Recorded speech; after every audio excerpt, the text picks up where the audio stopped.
aleijados estão nadando de braçada, dizendo: a igreja é a igreja de casa.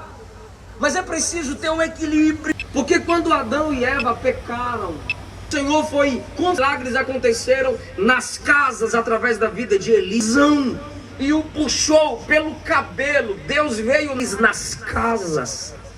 Em Lucas 19, Jesus conduz Zaqueu à sua casa.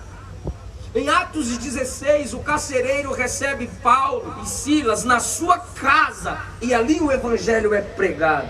A igreja primitiva começou de casa em casa. Então, nesse processo em que Deus nos parou, o Senhor nos fez enxergar a nossa...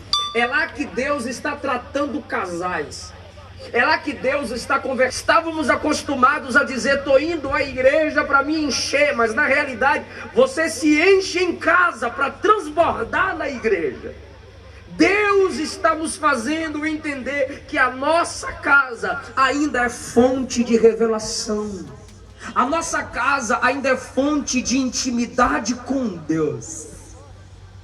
O Senhor nos parou em casa para que, ao passarmos de frente à porta do quarto, lembrarmos-nos de Mateus capítulo 6. Quando fores orar, entra no teu quarto, fechando a porta, ora o teu pai que está em secreto, e o teu pai que te vê em secreto te recompensará.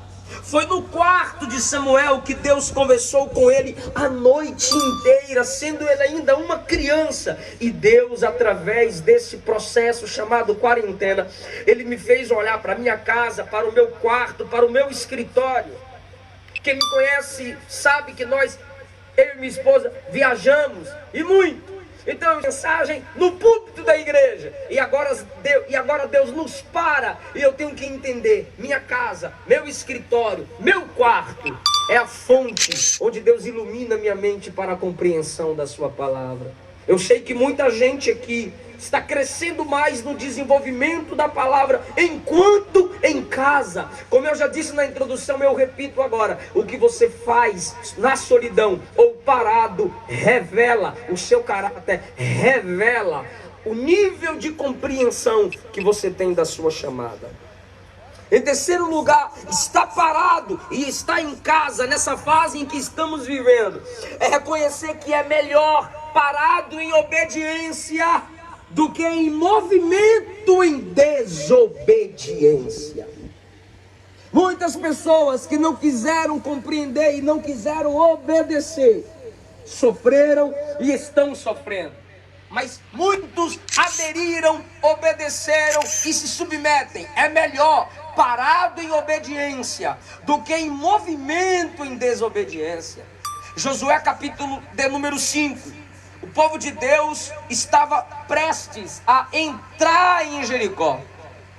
E o capítulo 5 começa dizendo assim: após atravessarem o Jordão, o coração de todos os inimigos de Israel estava derretido, e não havia neles força para guerrear contra Israel. Ah, irmão, se você é um general como Josué, se você faz parte de um exército, e o exército inimigo está sem força, está com as mãos fracas, está com o coração desmaiado, o que o general vai dizer? Vamos para cima, vamos arrebentar com eles.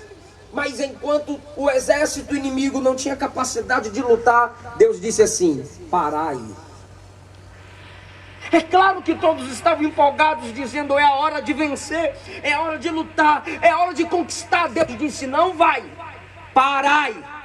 Todo mundo parou. Josué perguntou: o que eu faço agora, Senhor? Deus disse: circuncida o povo. A circuncisão 600 anos antes. Porque quando Deus faz uma aliança com Allah, o compromisso interno. Na aliança de Deus com Adão, o símbolo da aliança de Deus com Adão era a árvore. O símbolo de Deus com Noé, o arco-íris. O símbolo da aliança de Deus com Davi, trono. O símbolo da aliança de Deus com Salomão, templo. O símbolo da aliança de Deus com Israel, circuncisão. O símbolo da aliança de Deus com a igreja, a ceia. Então Deus sempre instituiu a aliança e o sinal externo. Aquele povo caminhou e Deus disse: para e faz agora a marca da aliança. Quem sabe Deus nos parou para nós refletirmos e lembrarmos: será que eu estava evidenciando? Tenho que evidenciar a minha aliança com esse Deus. Lê Bíblia. E não venha para cá dizer: ah, como ler Bíblia é gostoso, ah, como orar é maravilhoso. Não é não, é guerra. É batalha contra a carne, é batalha contra a pressa, é batalha espiritual. Então é o símbolo externo da aliança interna que temos com um Deus soberano. Parados, Deus disse: façam agora a marca da aliança comigo. Parados ali, Deus disse: agora comemorem a Páscoa. Interessante, 40 anos, pastor Josué, caminhando no deserto, sem lembrarem, Deus nos libertou do Egito. 40 anos sem cantar o hino da libertação. 40 anos sem lembrar do Cordeiro. Quando Deus os parou, todo mundo olhou para trás e disseram: quem éramos nós? Quantos de nós agora parados, Deus está nos fazendo refletir: quem era eu, o que sou? O que eu faria antes de conhecer Cristo numa quarentena como essa? O que eu estou fazendo agora? Essa é a segunda vez que eu prego no evento realizado pelo Ministério Vila Nova. Na primeira vez que preguei, vidas foram salvas. Aqui nós temos uma caminhonete cheia de cestas básicas. O que é isso? É a igreja parada, porém se movimentando no mundo espiritual. É a igreja se movendo de um jeito diferente. É a igreja obedecendo a lei humana, mas ao mesmo tempo se movimentando no reino espiritual. É a igreja entendendo que jejuar não é apenas tirar o pão da sua boca, mas é colocar o pão na boca de quem tem fome.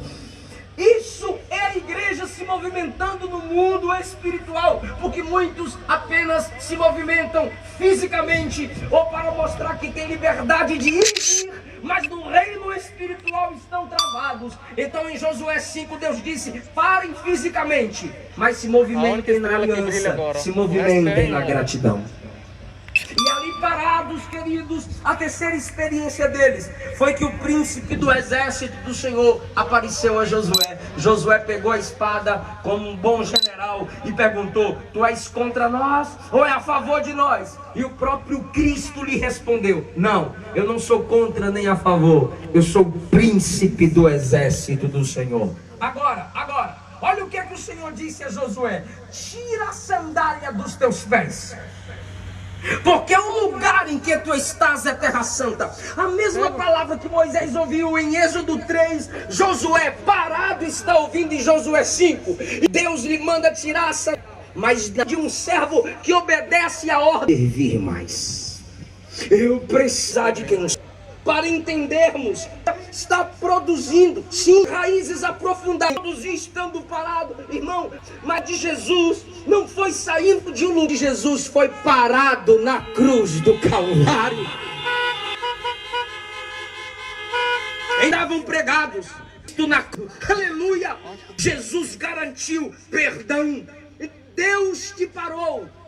Efésios 15, Deus 16. Gentios e o judeus. Cristo, a maior obra de Cristo foi parado na cruz do Calvário. Liberto da trabalholatria.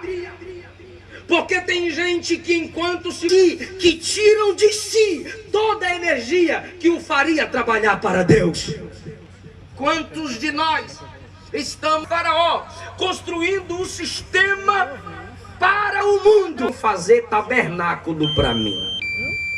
Então aquele mesmo povo que sabia tabernáculo para o culto ao Senhor. A trabalholatria está na vida daqueles que procuram mais e mais empregos, trabalhos, funções, até no dia de domingo. Não sabe pegar, porque a trabalholatria inundou olhando em nós. Precisado. E aqui tem muitos pregadores aqui, tem pastores. É um desafio para pregadores e pastores que só leem a Bíblia e oram para pregar. Se eu só leio a Bíblia para pregar como espada e não como alimento. Aí Deus nos para na quarentena e diz: agora você tem que ser. Nesse momento você precisa parar, meditar nas Escrituras.